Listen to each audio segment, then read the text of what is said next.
40 to 70% of sales calls end without the salesperson even asking the prospect to buy.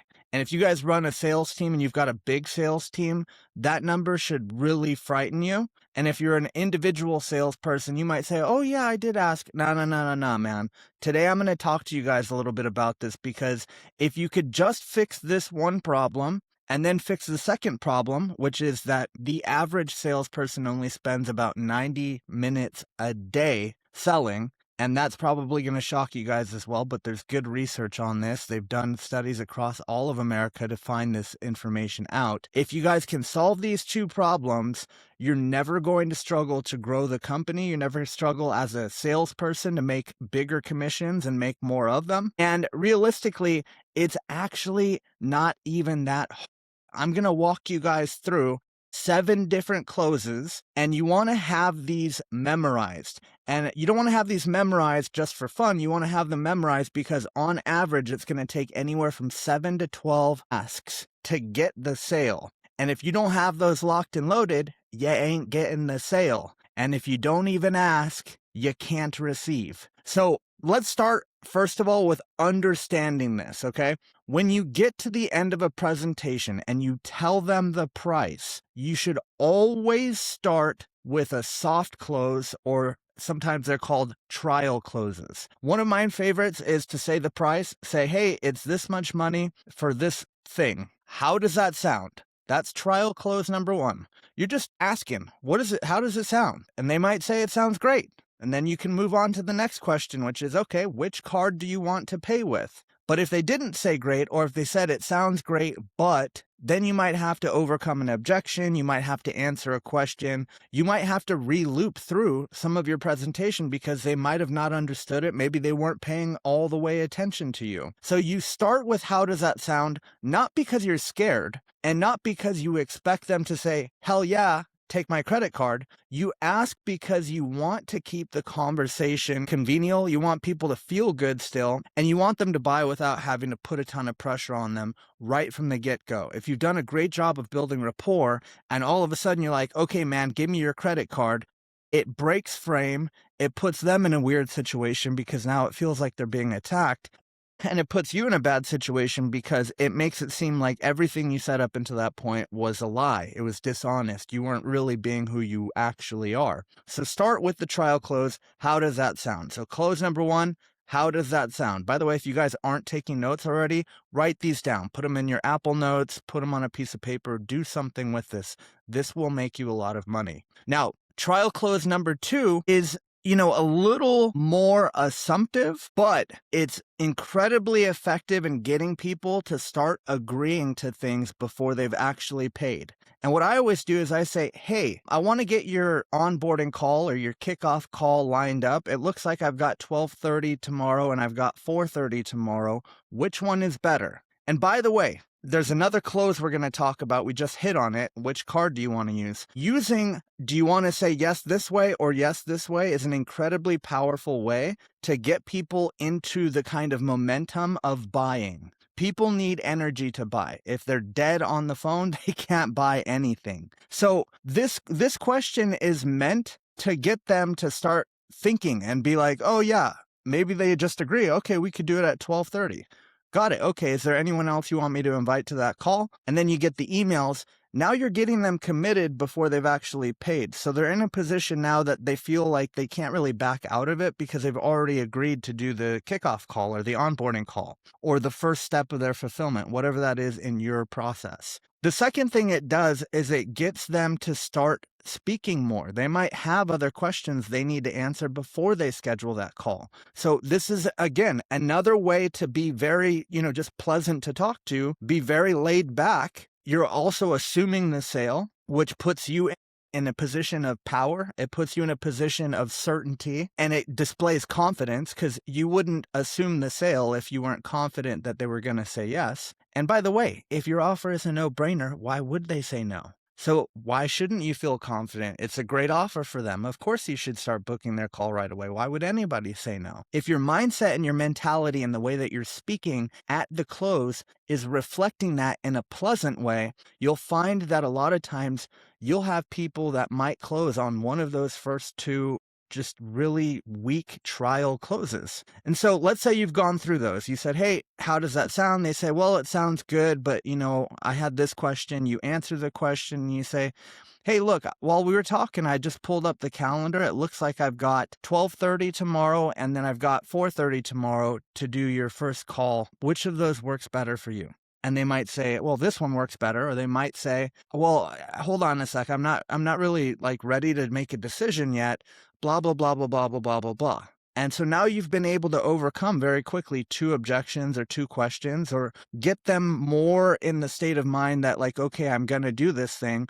But also you in your own mind, you're starting to see, okay, I see where their brain is right now. They're giving you feedback that you can start positioning the offer for them with that feedback. Now, the third one, I'm going to be totally honest with you guys. This is one of my favorite closes. I cannot take credit for this because Brian Tracy is the person I learned this from. It is so good. I would feel like I was doing everybody a disservice if I didn't share this one. The third one is, well, is there any reason we shouldn't go ahead and just start today? And the reason why this is such a powerful question is because it sounds reasonable. Is there any reason why we shouldn't start? Like everything makes sense to me. So again, it keeps you in a position of power. It also encourages the other person to speak up. Well, yeah, I got to do this. Or actually, yeah, I just took care of payroll yesterday, and we don't have the cash that we need to do this until next Friday. And the interesting thing, by the way, just so you guys know, if somebody says they don't have the cash to do this until another date, you can test them by saying, well, that's not a problem. Why don't we just get the payment information taken care of now, and I'll post date the payment to that date. What card do you want me to put in our system for you to run for that payment on that date? And then you can find out if they are BSing you. They say buyers are liars. Let's see if they're telling the truth. Say, hey, let me just post date that for you. You guys would be shocked how many times you will ask that question. People will give you the card, and then you'll run the card on the day and it'll just go right through. You'll also be shocked, by the way, how many times people say that. You ask them for the credit card to post date the payment, and they say, well, I gotta, and they say something else. Now you know what the real problem is. So don't forget, if they say, that they can't pay right now and they won't give you the credit card, whatever objection comes up after that is the real objection. It wasn't the payment to begin with. It was something else. And so we've gone through 3. 2 of these are basically trial closes. The third one is like kind of just being a reasonable person. Is there any reason why we shouldn't start today? We went through, by the way, a 4th one, which is the card close. Is there any reason we shouldn't start today? And they say, well, no, not really. Okay, what card do you want to use? We take Visa, MasterCard, American Express. Also, if you like, we could do crypto. People like options, but you're also only giving them the option to buy. There's no like, well, do you want to use your Visa or do nothing? It's like, no, you want to do like Visa or Amex, or what card do you want to use? So we've gone through 4 of these. Now, I want to stop for a quick second to point out something to you guys that should be obvious by now, but it might not be. A lot of closing questions that are actually effective they have a lot of built-in assumption to them. On your part, you're assuming that they've already decided to move forward before they've even said yes. And part of the reason why that works is that people are buying your certainty. The more certain you seem, the more likely it is that they're going to buy.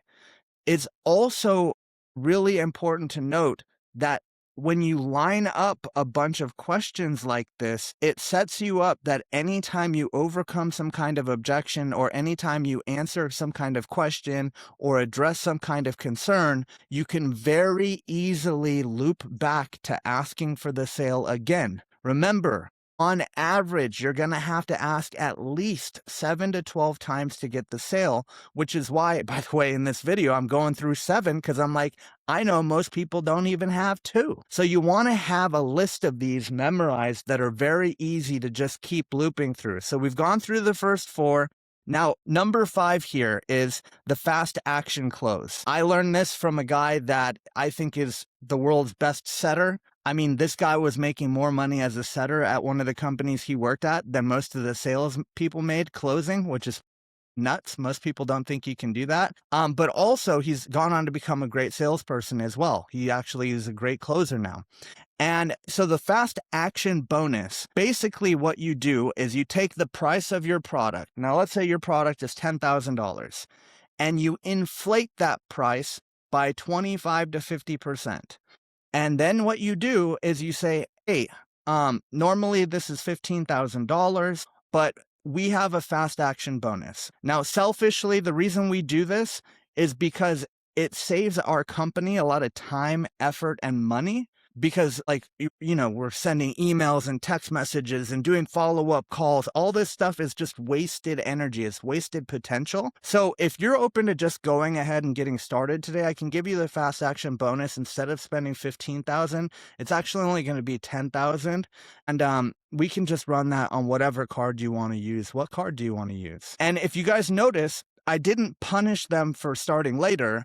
I incentivized them for starting now. So it's not as effective if you say it's $10,000 and then you say, well, if you come back later on, it's $15,000, because in their mind, what their perception of that is, you're saying to them, I'm going to charge you more arbitrarily later on for no reason because I'm annoyed at you, because I want to. When you change it that the price is higher, but if they're an action taker, if they're the kind of person that just gets stuff done, they don't like to waste time, their time or anybody else's time, they're decisive. And you can even tell them. One of the phrases I've used a lot of times on my sales calls is I'll say, hey, look, here's the thing that I've noticed from being around successful people for the last 10 years. I've gotten to work with some of the most well-known business people in the world. I've traveled all over the place working with people making hundreds of millions and even billions of dollars.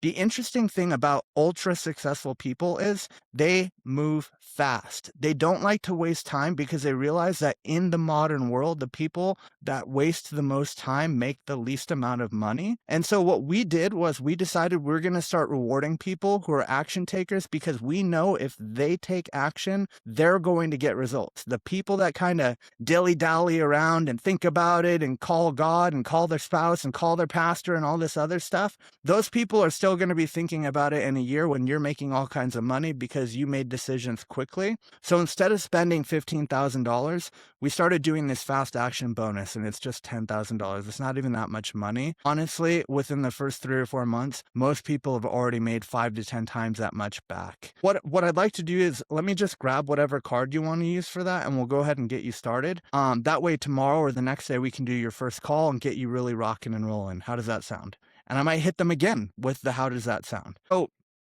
one of the tricks of being an effective closer, of actually getting the money at the end of the call, is not being scared to just keep representing information. Now, you might have to represent it in different ways. You might have to say things differently through that process, but ultimately your persistence wears down their resistance. And the idea is, Zig Ziglar said this a long time ago. He said, some people are so negative, they have to say no 9 times before they can say yes. That's probably true.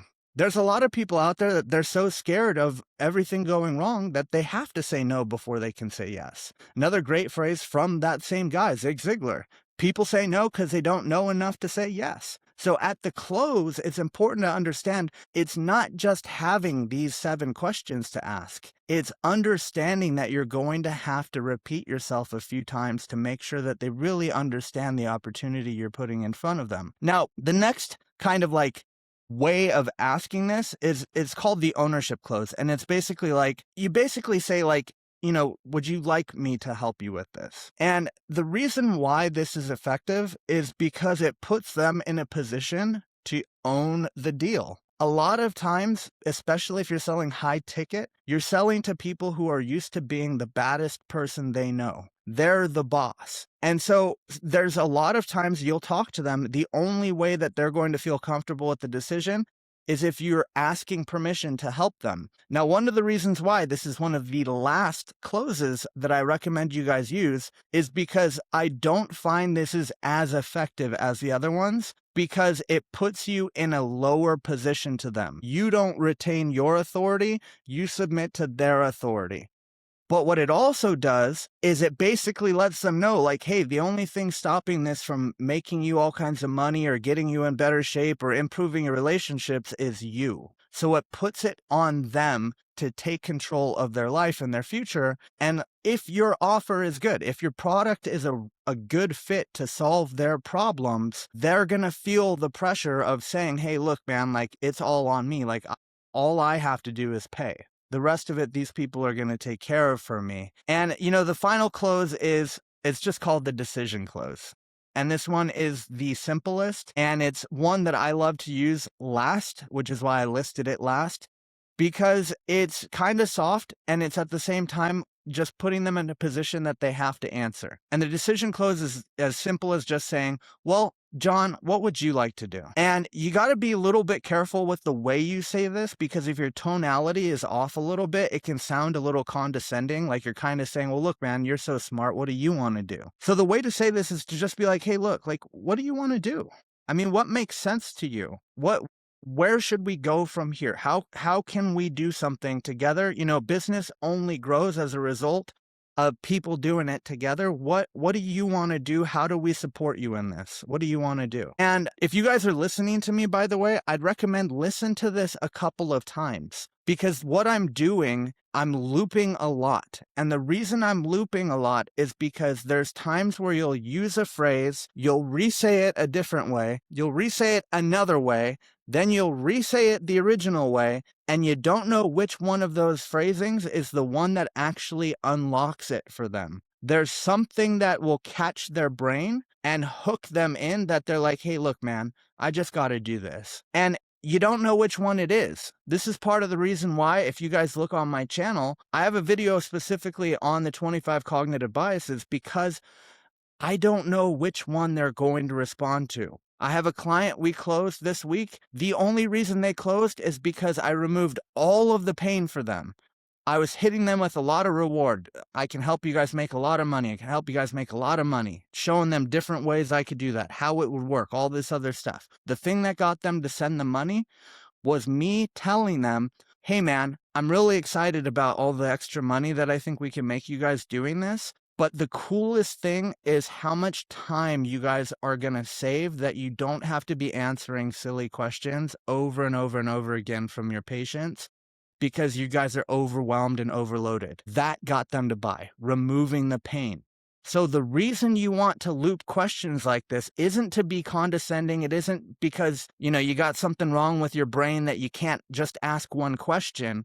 It's because you don't know which phrasing is actually going to unlock it for them in their brain, that they're like, you know what? I'm just going to move forward. What the heck? Why don't I do this? This guy's got a point. This makes sense. It fixes my problem. I don't want this problem. I want to get on to the good stuff. So make sure you guys, by the way, if you like this, hit the thumbs up button. Help me, help you, and help other people. But also listen through this more than one time. No training will improve you one time. Michael Jordan